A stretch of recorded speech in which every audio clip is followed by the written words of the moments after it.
Just got here yesterday, so forgive me for a kind of impromptu composition. Okay, so first of all, I must begin to thank my gurus, namely my students and postdocs. And it's again, it's more like an orchestra. We have a few people doing theory, analytical theory, simulations, of course, and then the hard work of doing experimentation is done by several people, and some people do both experiments and theory. I must be very, very grateful to these people. Without that, my talk would be empty. Okay, so what's the context? The context is this. Nowadays, there's a huge interest in what are called membraneless organelles. These form spontaneously inside a cell, both inside the nucleus and outside the nucleus. And these organelles do not have a membrane. However, they have fantastic, very unique biological functions. How come those functions come about without the pumps, like sodium pump, potassium pump, without that, no membrane, no channels? How do they survive? How do they do these things? More importantly, how do they even organize themselves? And they are made up of what I call intrinsically disordered proteins. These are not easily foldable. These are not like, evolution point of view. We always pay attention to foldability of a protein sequences, but here more or less they are kind of schizophrenic. They are more like a charged macromolecules, polyelectrolytes, the same thing protein-like. So that's why we call them intrinsically disordered proteins, and they themselves can organize, but quite often they organize in the presence of RNA or polyphosphoric acid. That's one of the ancient polymers in our evolutionary history. All right, and of course the small inorganic ions, basically magnesium, sodium, potassium, sometimes calcium, etc., etc. Now, when you look at them, they have hierarchical structures. They undergo order disorder transitions. First they are born into some sort of a droplet, and then as a function of time they become bigger and bigger, and again as a function of time, here number of days for example, they convert themselves into some solid-like structures. So first they are like a liquid-like, more like a oil in water, and then eventually they become more solid-like. And then when you pay attention to the structure inside this solid-like hydrogels, there are lots of fibrillation, etc., etc. And these fibrillations and as well as the solid-like structures are implicated in several diseases. But apart from being relevant to diseases, even the functions, how the local chemical detail gets amplified into these larger scale structures is really a fantastic challenge for us. So see, broad length scales and time scales. So like some of these objects when they are born, they are about 20 nanometers, and eventually they become 5 microns. And then in terms of time scales, several decades, right, of time, say 10 nanoseconds to 2 days. And this is one of the grand challenges. Why? And if I put my pointer anywhere inside this, it's like a Coulomb soup. It's really charged, electrically charged, water, dielectric constant is not known. It's really a dielectric function. It depends upon the length scale and time scale. And the reason why this is dubbed as one of the grand challenges, in particular molecular biophysics, and to some extent polymer physics, is lots of forces operate at the same time, simultaneously. It's a confluence of electrostatics, monopoles, dipoles, quadrupoles, etc. And chain connectivity is a topologically correlated object, classical string, if you like. It's loaded with conformational entropy, and that entropy plays a magic in terms of making peace between various interactions in here. And need another long-range interaction, hydrodynamics, and the chemical sequence of these proteins is extremely crucial, and more importantly, water. That's an extremely important component here. And of course, charged polymer can never be alone. Maybe in theory it's possible to do, but never alone. It's always surrounded by counter ions, because electrically it has to be neutral, the system has to be neutral. So the counter ion physics can be a very significant physics dominating what's going on here. And there is also hydrophobicity that is more like oil-like van der Waals type interactions. All these things are taking place at the same time. So what's the consequence of this? As I pointed out already, structure is hierarchical structure, dynamics is hierarchical, and the liquid-liquid phase separation, people say, as soon as they see something like this, then very quickly we can jump into the conclusion that this is more like a two-component phase separation, liquid-liquid phase separation. Of course, the transport, the kinetics of the whole processes, people say, these are all the key issues that one has to address. We cannot do them today, all these things, right? But we got to begin to look at them in a more systematic way.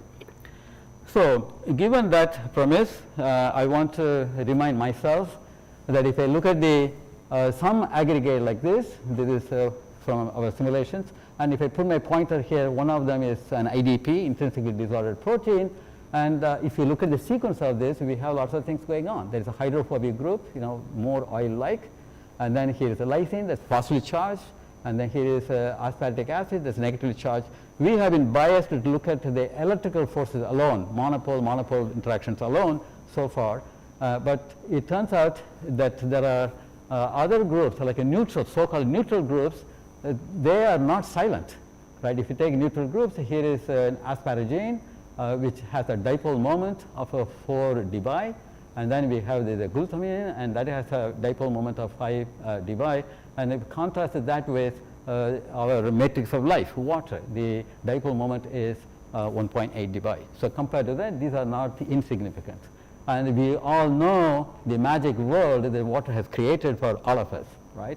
And if that's the case with that dBi, that 1.8, and imagine all the things that can happen from these entities as well. So let's think qualitatively here. So if I take a sequence of a polymer here, then I have, let's say this is a charge-charge interaction, and the strength of the Coulomb interactions, we write it as a Beerem length, which is 1 over temperature times epsilon. Epsilon is a dielectric constant, but that itself is temperature dependent because of a solvent reorganization. And then we have, that's the strength of the interaction. Now we have charge-charge interaction, which could be attractive or negative, attractive or repulsive, depending upon the sign of the charges. And then we have, charge dipole interaction, that's 1 over r square, attractive, dipole interaction 1 over r cube, that's attractive. So we have attraction, repulsion, they're all in a sequence. And then the hydrophobicity, van der Waals interactions, is the tradition in this field is to write in terms of this parameter, which is called Flory-Huggins chi parameter, and that kind of captures, parameterizes the van der Waals interaction. So we have all these things going on here: charge repulsion, charge dipole attraction, dipole attraction, and therefore what we have is, depending upon the sequence, we already have a frustrated electrostatical system right away. When we write the sequence, it is not a simple polyelectrolyte, it is not a simple dull polyethylene-like polymer, right? It is a highly frustrated right away at physiological temperatures, physiological conditions. So therefore, we really, that falls into our category of trying to understand in a proper fashion. And the piece between this frustration is kind of conducted by the conformational entropy, which is connecting all these things together. So of course, indeed. From the images that people show, it's clear that you do have a the phase separation is clean, right? That there is a surface tension, you have spherulites. How much is known about the chemical, the composition difference? What are the two phases? Is that clearly established? Not in this community. In our traditional polymer, your field, my field, the past, we know what a liquid-liquid phase separation is. It is because it's simply a two-component system, and we know how to measure the compositions of the coexisting phases. We can predict them, on and on. But in here, that is not established. Very quickly, because it looks like our traditional liquid-liquid phase separation, the biologists have been calling this to be liquid-liquid phase separation. It is not yet well understood, and that's in fact my point, because it's a multi-component system, for example. But still, there are opportunities to make some progress, right? Okay, thank you. So, again, let me remind for some of the younger colleagues in here. Okay, normally when you talk about electrical potential away from charge source, here it's a charge macromolecule, however way it's decorated. We have been paying attention to only monopoles, it's total charge. That's the way we have been doing it, because that's 1 over r is much stronger than 1 over r cubed in terms of interaction strength. So that's our mind has been kind of influenced by that one. That already is very complicated. It's more like a plasma. We have the Coulomb interactions, the screen Coulomb or Yukawa, right? Kappa is the inverse Debye length, which is influenced by ionic strength, salt concentration. But now when we look at the dipolar interactions, like the P is a dipole moment. Although it's 1 over r cubed, the dipole moment could be very large. Particularly for these molecules, the dipole moment is not a very small number. I gave you some examples before, particularly when you put them together, a dipole moment could be very large. That means that the interaction strength, like interaction strength between dipole-dipole, although it goes like only 1 over r cubed, in terms of range is weaker than the Coulomb, but on the other hand, the P square is very large. And this is not new. People knew this all along. Suppose they were to be randomly oriented. If you do that, then it becomes 1 over, it will become 1 over r to the 6. And this is what we call Keystone forces, which is responsible for gas being liquefied at a low temperature, right? It goes like P to the 4. And this is the origin of van der Waals interactions. We all know that. Yeah, please. Remind me, we have the dipole-induced dipole, and then the third one, the London type. Right. Keystone is dipole-induced dipole? No, it's the dipole-dipole, but randomly oriented. Right. But if you do the induced dipole, you still will get 1 over r to the 6. That's Debye, for example. And then London forces. They're all in the same class. They are all grouped together as van der Waals. Okay, so if that's the case, even with two simple molecules, imagine what will happen with the polymers. When you put all these things together, this effect is going to be amplified. The Keystone force is going to amplify, and therefore it's important. Okay, so given that, let's think a little bit more. I'm not going to be technical. I'm not going to derive lots of equations in here. So let's think qualitatively here. If the temperature is very high, then we can call, in our language, we can call this to be anneal, because that's our Keystone 1 over r to the 6, because they are randomly oriented, although they are tethered to the backbone of the polymer chain.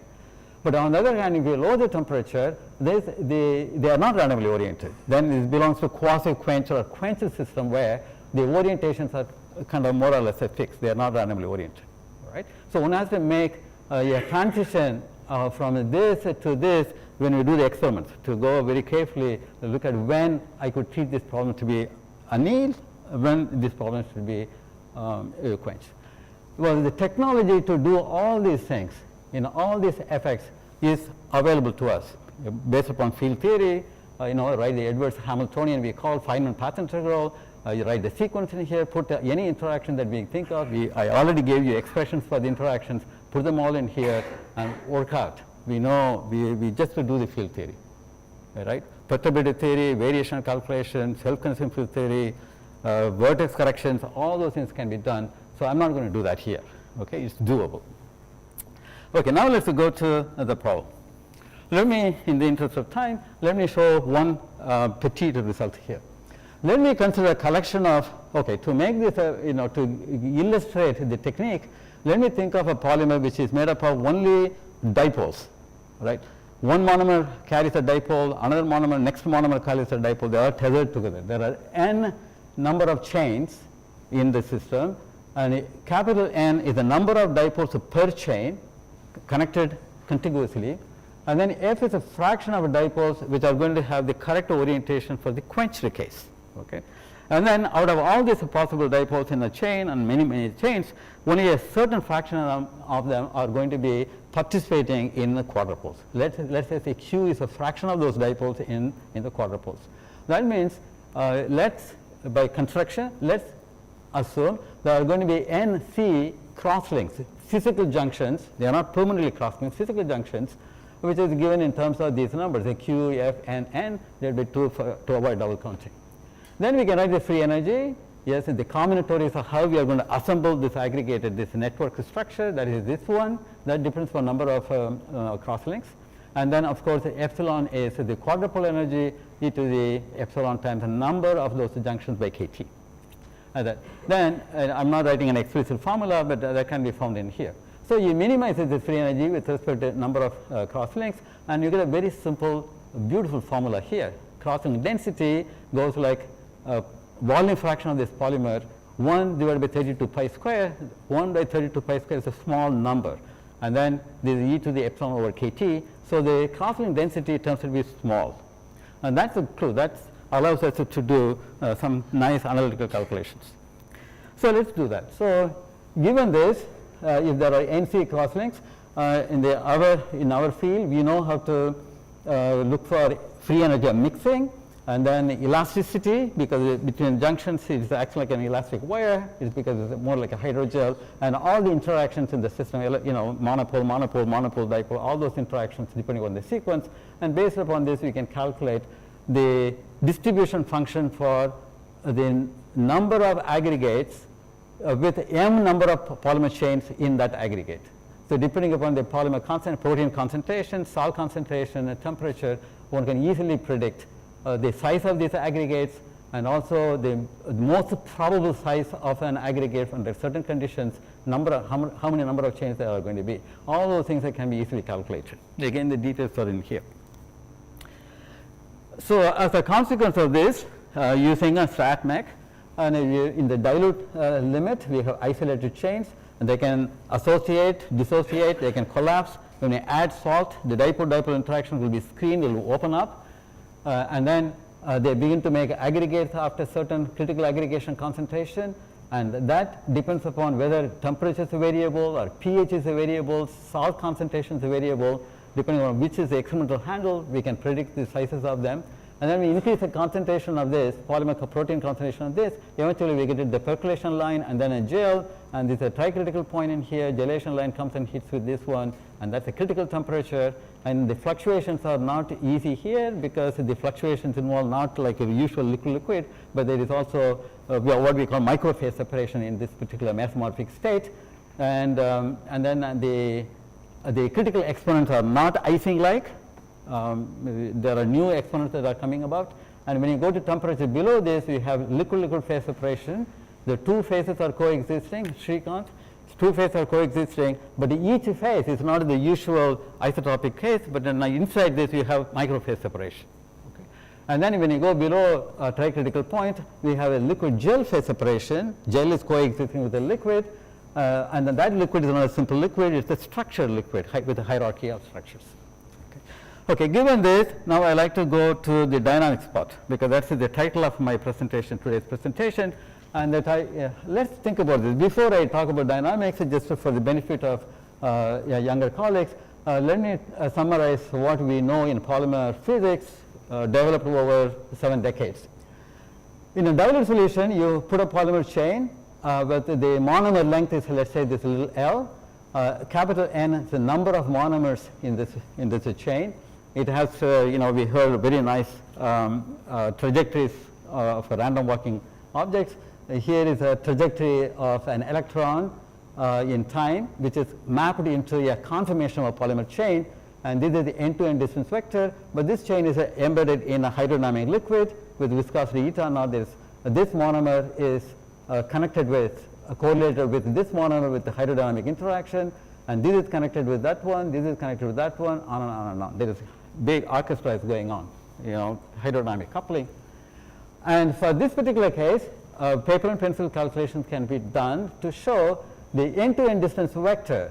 The correlation function is, of course, the equilibrium is a Gaussian chain, number of steps times step length square, and then e to the minus t over tau z. Tau z is a characteristic time, which is written by Bruno Zim, and it turns out it was also done by Raman. Okay, so that tau z goes like chain length, number of monomers power 3/2. Okay, and this physics is dominated by viscosity here.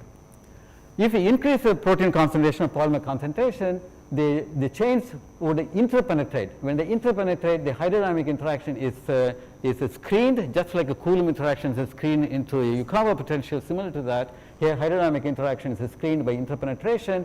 Now the correlation function of the end-to-end distance vector goes like again NL square for Gaussian chains, e to the minus t by different characteristic time. That characteristic time is given as n square. But the important thing is here the viscosity doesn't appear because hydrodynamics is screened. Now it's a friction of every monomer that matters. Okay, that's the quick summary of polymer dynamics. Books are written on that one, right? Now let me consider our gel, hydrogel. In general, if I take a gel like this, there is a junction, and between this junction there are M monomers in a strand. Let me write the end-to-end distance vector of this strand between two junctions. That's a PMT. M is number of monomers at time t. The way we interrogate gels, understand the dynamics, either elasticity or a local dynamics of the monomers, is using light scattering and neutron scattering, usually light scattering because the time and length scales are appropriate for hydrogels. So in light scattering, what we do is this: we have an incident beam with an incident wavelength lambda, and there is a scattering angle theta. We measure the scattering intensity at a certain scattering wave vector q, which is the reciprocal of lambda and sine theta by 2. Of course, using the placement of the goniometer, you can choose the angle theta, again depending upon the particular incident beam. And the theory is very well developed. Toyo Tsunaka in 70s, and later on several people did this, right? So from there, you measure the scattering intensity, and then the theory tells us electric field correlation function, electric field at q, scattering vector q at time t, dotted with the electric field at q at a 0 time. That correlation function is given by G1. G1 is related to the intensity correlation function. Experiments will give me the left-hand side, and on the right-hand side, the theory shows is basically the correlation function that I wrote down before. And as I showed you before, it turns out to be an exponential decay. This is a standard theory of what people would do. But now when we have the hierarchical structures, I would expect a strong deviation from this. Okay, that's the idea. So given this general trend that is very well established in the literature, now we are going to move further. The way we do this is the following. Okay, suppose I look at a formation of quadrupole, and then two dipoles are going to come close and make the pair, and they have to cross a barrier, epsilon A, and then this gain in energy, quadrupole energy. So that's the pathway by which it is going to make an association. So the rate of association is given in terms of this epsilon A. Now the rate of dissociation is given by this barrier. So that's going to be epsilon plus epsilon A. That's the barrier. So that's the kinetic equation. Now let's look at the formation of the network. I already told you that the cross-link density is very small. If the cross-link density is very small, it's a Poisson process, right? Low crossing density. So in a Poisson process, the distance between the number of crosslinks is going to be, which is m, is going to be exponentially distributed. So probability of a strand of certain length m is going to be that Ka that I wrote down here, e to the minus Ka m. It's exponential. Exponential is a very friendly quantity, right? So that means when we look at the dynamics, the m that I told you is distributed this way. For each value of m, there is a relaxation time. And that's how the hierarchical dynamics comes about, right? For each m, there is a relaxation time. Then I have superposition of all those things. Let's do that. So I need to know what the relaxation time for m monomer is. Now, when I have a chain length n, in a hydrogel now, hydrodynamics is screened because it's really a concentrated system. Therefore, I need to look at the friction coefficient of a particular monomer that's going to be binding with another dipole to make a quadrupole. That I can write in terms of friction coefficient. Friction coefficient zeta c, which is participating in the cross-link, would be the bare native friction coefficient times this quantity, which is related to the chemistry, the barrier as well as gain in quadrupole energy. So now, according to Rao's dynamics, the tau Rao's is proportional to, this is the pth mode, it's resolved into Debye modes, and in the polymer field they are called the Rao's modes, but they are really Debye modes. So when you look at the tau Rao's for the pth mode, that will go like n over p square. Now what I'm interested in for the m number of monomers in a strand, I'm interested in the n over mth mode, right? So therefore the Rao's time for the n over mth mode would go like m square. And the prefactor is specific to the particular system. That is a non-universal, but this one is m square. So therefore, for PMT, that correlation function will go e to the minus t. This is the relaxation time, Rao's relaxation for m. That goes like m squared here, and AR is this number, that's chemistry. Okay, given that, let's do the calculation. All right. So G1T, which we measure experimentally, is given by this blue term is Rao's dynamics for m strand. yeah, in the strand with the M monomers, that's 1 over T over M squared. And the probability of getting that M is given by the Poisson process, that is e to the minus KAM. We have to do the saddle point. What we get is, do the saddle point, you can do it in your head. G1T goes to e to the minus T over some relaxation time, characteristic time, which is specific to the chemistry, power and exponent beta. Beta is exactly 1/3. That's universal, 1/3. And this is not universal, that's depending on the chemistry. Now the question is, okay, can we do experimental validation of it, this prediction? We can't. We talk to the chemistry. Why we can't do that is the molecules are not there. You cannot make lots of, 1 gram of a polysubtrione. It's not very easy to, particularly pure PC. It's not possible to do. We have now learned how to make them. So we went and looked at other experiments in our lab. So here is polyacrylamide gel, 1% chemical crosslink. We do the light scattering experiment, and that's the correlation function we measured. And you can, I don't know whether you can see it. There is also a red curve on top of this, the black data points, and that's the fitting. And the difference between that and this is given by these blue dots. There's a single exponential, e to the minus c. This is a chemically cross-linked system. There are no handshaking at all. On the other hand, if you suppress the chemical cross-linking, but let the polyacrylamide to physically associate and dissociate, then we get, this is the gel mode. From there we get the elastic properties, modulus, bulk modulus and shear modulus, and then from this fitting point you get beta skew 1/3. Okay, so that's for that system. Now let's do another system. So here is a polyamphylate gels, polycations, polyanions put together, neutral overall, and again beta skew 1/3.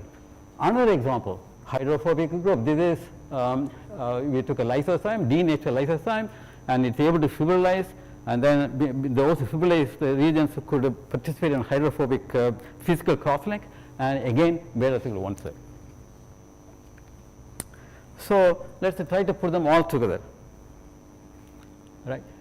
By adjusting the characteristic time, because that is specific to the particular system, always you get beta equal 1/3. So there is a universality in terms of hierarchical dynamics, but the characteristic time is specific to the system.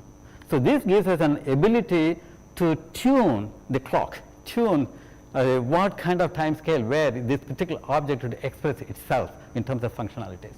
On the other hand, the power law is 1/3. This is water, room temperature, 96% water, 98% water, but it looks like, it pretends like a glass, the traditional low temperature inorganic glass, right? But in terms of structure, StatMech, it is, it's very nice.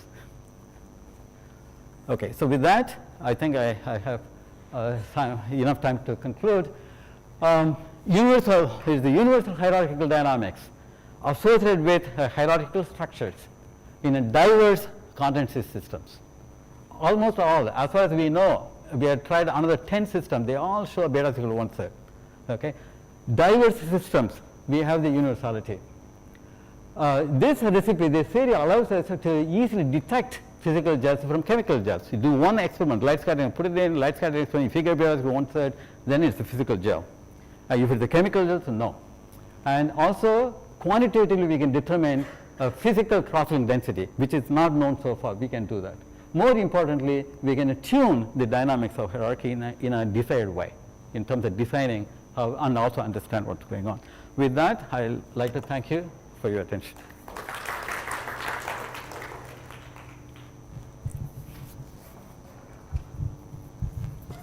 So the 1/3 here is coming from the Poisson nature of the crosslink positions, and I was, yeah?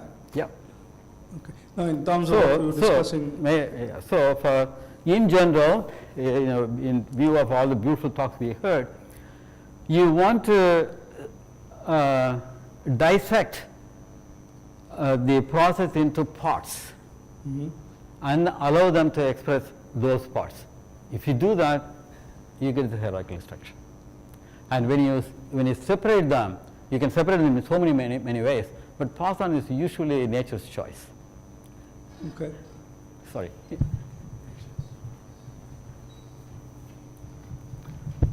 Just to add on this question. So instead of Poisson, suppose I take a power law distribution for the segments. I did not do that. Yeah, Like you could do that. You could do that. When you do this, you will. The preliminary calculations show that there will be logarithmic corrections. Right? Because if you do the saddle point, you can do it in your head. Logarithmic correction. That is not going to overwhelm this beta exponent. okay. I think so. Yeah. Do you have any simple argument to derive the beta equal 1/3? I just did. Yeah, but I missed my sense part. Okay, sure. Let's do that together. Let's do that together. All right. So here, simple way, right? Here you have m, the 1 over m square. Okay. So take the derivative of this, and then take the derivative of that. That will be m cubed minus m cubed, right? M cubed will go like t.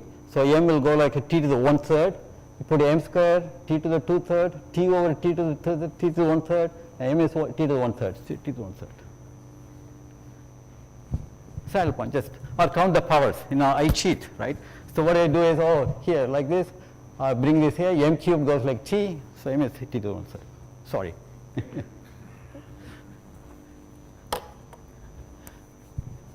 Questions? We have plenty of time. It's your time to joke.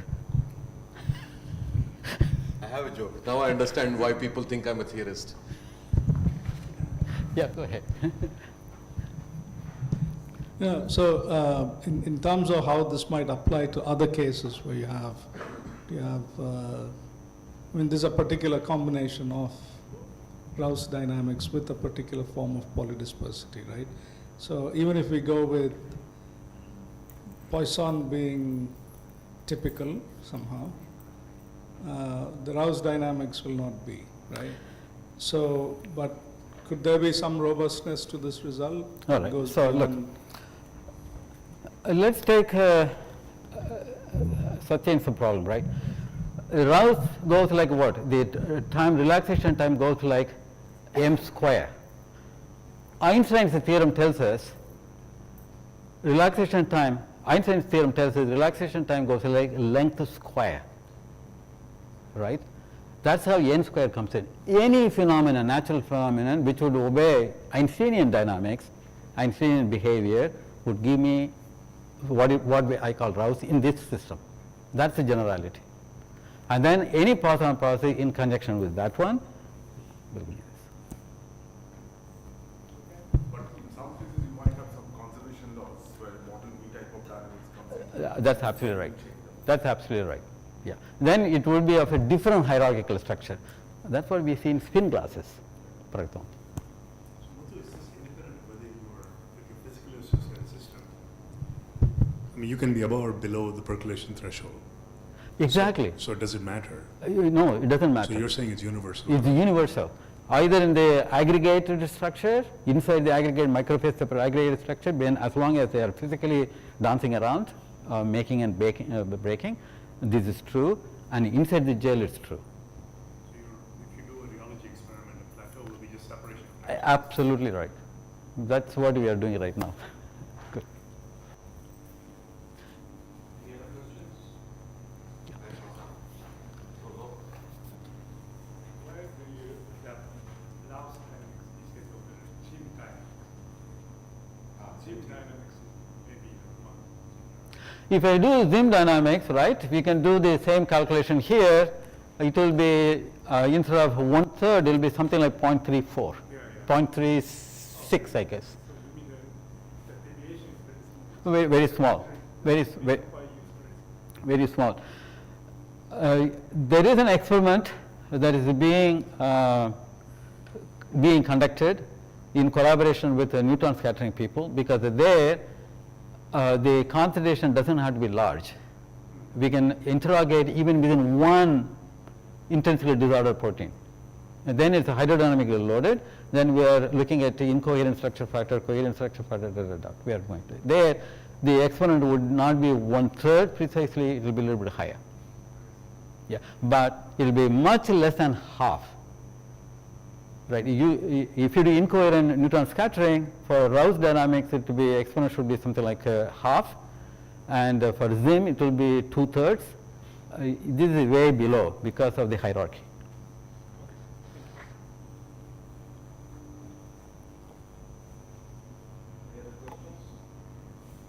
Okay, if not, let's thank Mukul.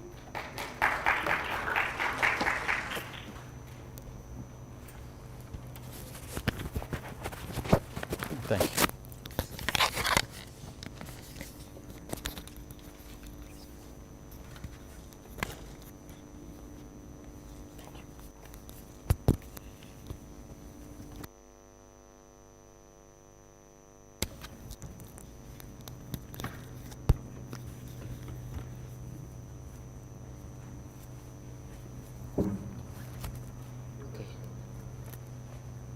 You can put in the pocket, right?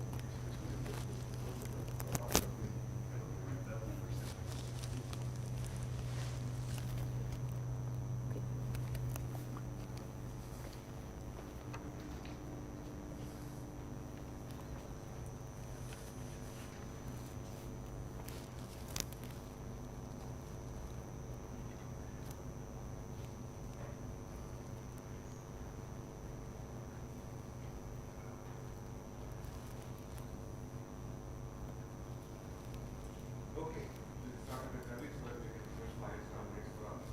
Sorry. Sorry, I didn't say. Oh, I didn't say yesterday. So you're not alone. Okay, so our next speaker is Professor Sanjeev Sabha Pandit from Raman Research Institute, and he will be discussing hydrodynamics of a hardcore active lattice gas. Please take it. Okay. So thank you, Arnav and Pinaki, for this organizing this nice conference and also for the invitation. Okay, so this is what I'm going to talk about. So it will be clear as I go along. So it's basically, I'm going to talk about how do you derive hydrodynamics starting from microscopics. So this is done, these are my collaborators, so Ritik and Soumya, these are students, and then Tridip is in TIFR and Abhishek is in ICTS, and this should appear soon. Okay. So as we are discussing during lunch, I think people have gotten bored of seeing this thing. Every meeting you go to, you see few slides of these ones. So this is what active matter these days, and you cannot start an active matter talk without one of these pictures. So active matter, if I want to just say simply, is a class of non-equilibrium systems. So where energy is injected at the microscopic scale, and so by this we drive these particles at the individual levels. Okay, and at the level of individual particles, these particles exhibit self-propelled motion, and often you see that if you put a large number of these self-propelled particles, they generate nice self-organized structures. Okay. So this kind of thing also not only in natural, and okay, again people have seen this in multiple talks. So this kind of self-propelled particle can be also realized artificially, and then again if you put all these things, they generate very nice structures. Okay, so if you want to learn about this, there are excellent reviews, but in fact it turns out that there are too many reviews in fact.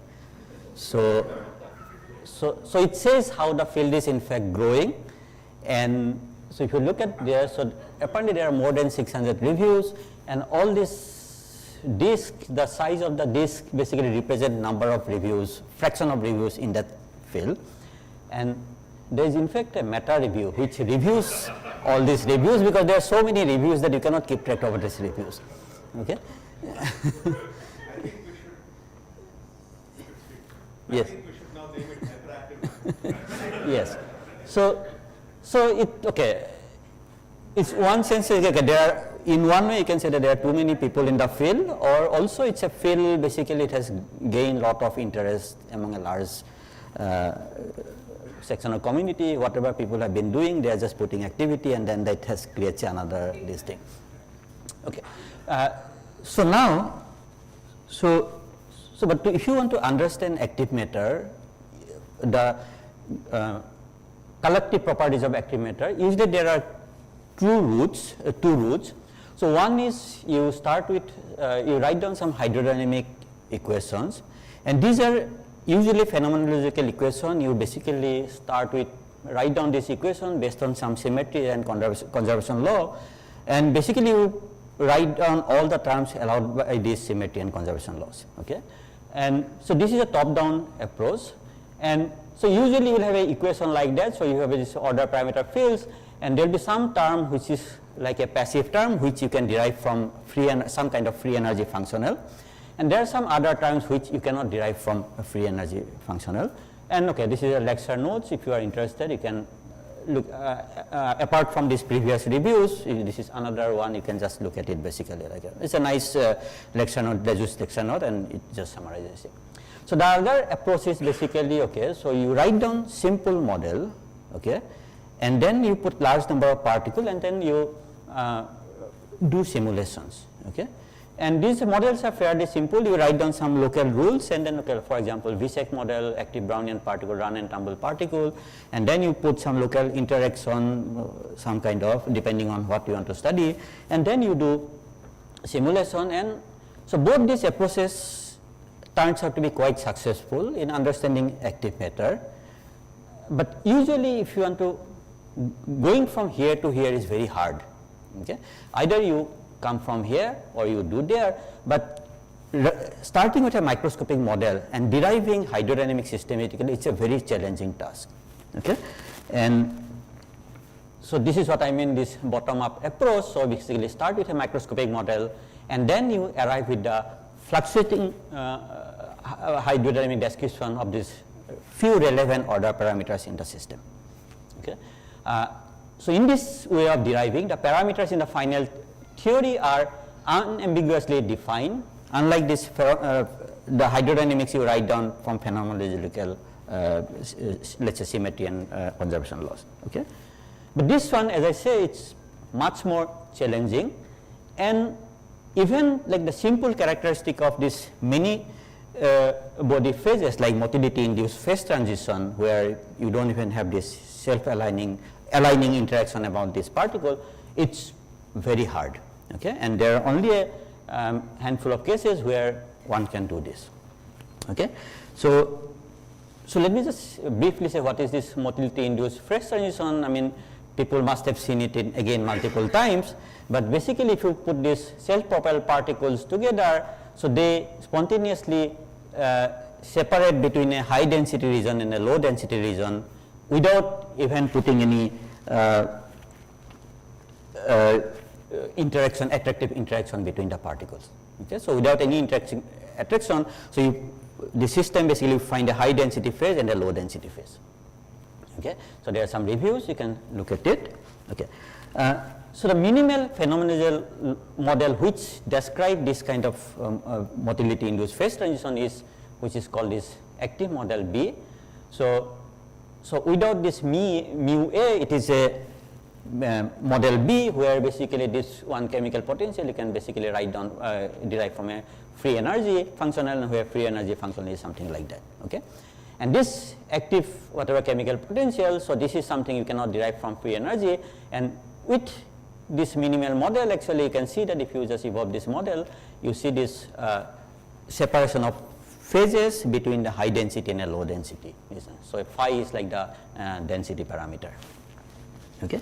But as I said, this, so of course you can write down this phenomenological model, but deriving this hydrodynamics starting from some microscopic model is very hard. And one of the model where you can derive this is this. So let me just take some time and explain this model.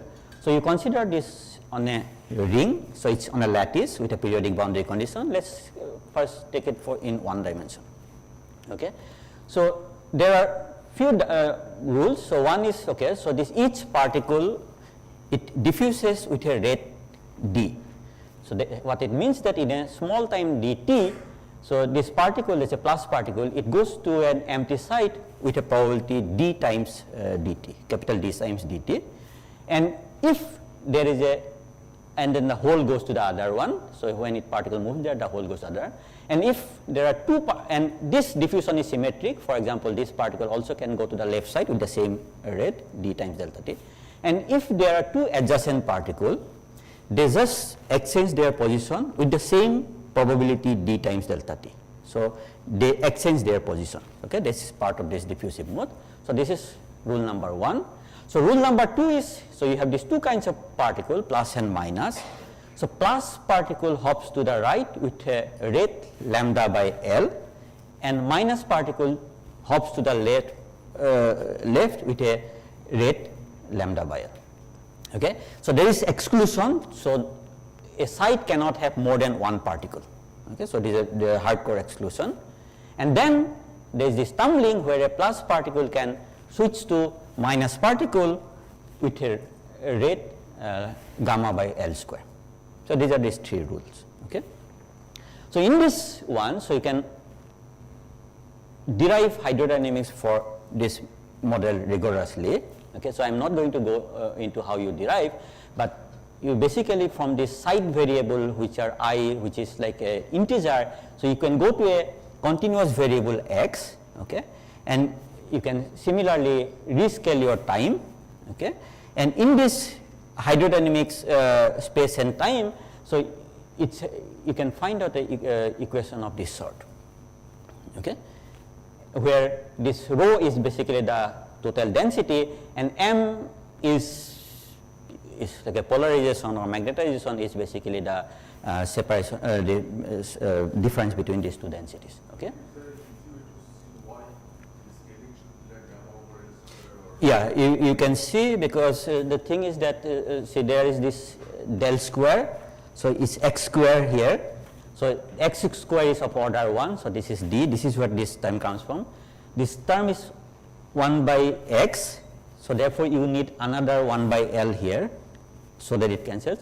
And that other term, basically there is no derivative. This tumbling term doesn't have derivative. This is kind of the tumbling term. So in order to scale basically 1 by L square from everywhere, so you need to basically scale in this fashion. Okay. So if you basically write down the microscopic motion and then you do this scaling, basically that L comes out, goes out of the theory basically. Yeah. Only if you do that. No. So now, so this is this another thing. So this is, so these people did it this one. So then later this Yarif Kafri and his collaborators, so this model, for this model, you can actually derive this fluctuating hydrodynamics exactly. So you don't put the noise by hand.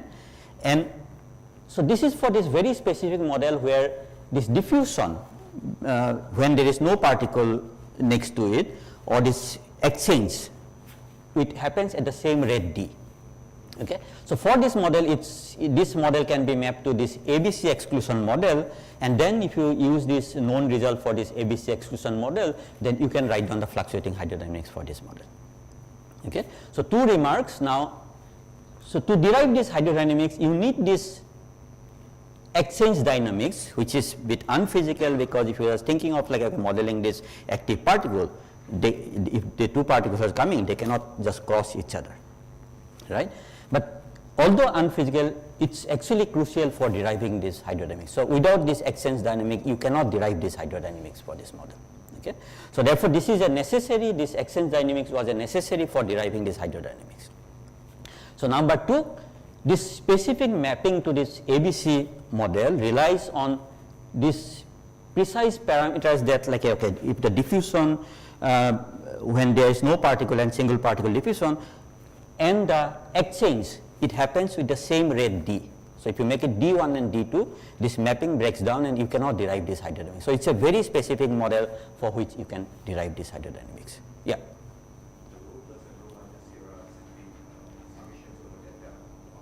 So rho plus is basically the density of plus particle, and rho minus is the density of minus particle. Yeah, so it's the empirical density, right? So it's the empirical density, yes. Yeah. So it's the coarse grain density basically when you go from the occupation numbers. Okay. So this is where we come in. Okay.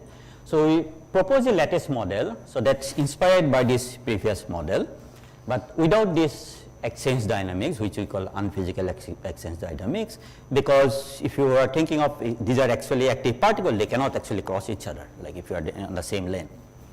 Okay, so it incorporates excluded volume in the sense that it incorporates this hardcore this thing, because even the other model there is exclusion, but then it can still go through each other, but here we strictly incorporate this.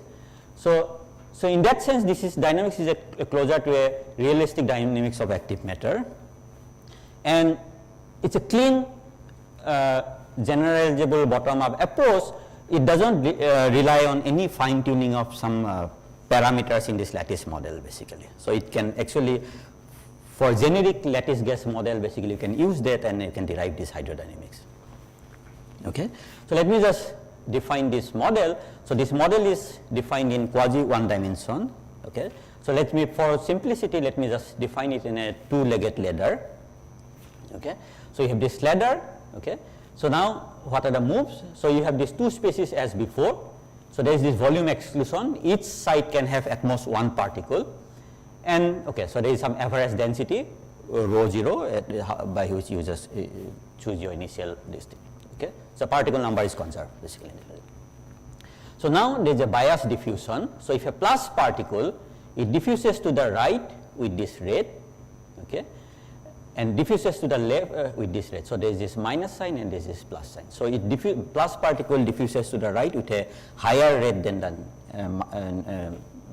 left. Similarly, a minus particle diffuses to the left with a higher rate than to the right. Okay, so this, instead of writing this lambda and gamma, basically it's useful to write down in terms of this thing, but it's essentially the same. Okay, so this is one. Then tumbling. So tumbling is basically a plus particle can switch to a minus particle with a rate this tau p to the power minus 1. So tau p is like a persistence time. Okay, then lane crossing. So there is dynamics where a particle from lane, bottom lane can go to the top lane. So this happens with rate this 1 over tau x. Okay, so these are these three rules, and this dynamics mimics a self-propelled particle with persistence time tau p. Persistence time is basically time at which this particle basically goes in one direction. Diffusivity LD square by tau p, and self-propulsion speed is LP by tau p. And here this LD and LP, these are dimensionless length. Basically, these are measured in terms of the lattice spacing. Okay. Sorry. What is the two-lane? So you have two lanes. Basically, this model is defined on a quasi one dimension. So you can in fact have multiple lanes, but okay, for simplicity, let's say you have just two lanes. Okay. Same question. So lane crossing means what? Actually, this. No. Like This particle, they can either move on each lane, or it can go to the jump to the next lane, and again, it's physically two lanes, and they are connected. So it's just a lattice, basically two ladder. I'll come back to that actually. That's the punchline. Yeah, I'll come back to that actually. Okay. So why do you need this? Okay. Okay. So you can have actually multiple lanes. Two is not this thing, but okay, let's just do for the two. That I'll come back to it. Yes. Yes. Yeah. So now, so to give a hydrodynamic description, so what you start, you just start with this occupation number. So each side can have n plus or n minus. So n plus is basically 1 or 0. So either the side can have a plus type of particle, minus type of particle, or empty, right? It cannot have both. So the occupation variable is basically defined as n plus minus, and ij simply means that I is along the this thing, and j is the lane index. So this n plus and n minus can have these values because either this is 1, this is 0, or this is 0, this is 1, or both 0, basically empty. Okay. So now to give a hydrodynamic description, so these are at the lattice level. Okay. So now give a hydrodynamic description. So you basically you have to rescale both space and time, then this other time tau p.